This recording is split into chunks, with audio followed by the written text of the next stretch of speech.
চন্দনাইশ উপজেলায় উদ্যোক্তা ফাউন্ডেশনের উদ্যোগে ৩ দিনব্যাপী ফুড ফেস্টিভ্যাল উদ্বোধন করা হয়েছে।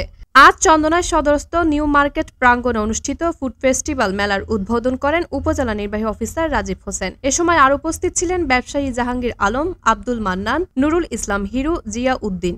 এই ফুড ফেস্টিভ্যালে ঠাঁই পেয়েছে নিজেদের তৈরি হরেক রকমের মুখরোচক খাবারের প্রায় ১৮টি স্টল।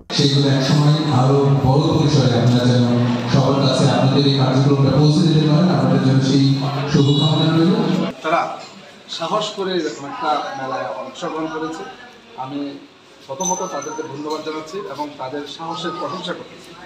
যারা উদ্যোগ নিচ্ছে আর যারা দোকান দিচ্ছেন সবাইকে অসংখ্য ধন্যবাদ যে আজ একটা দোকানদার এখানে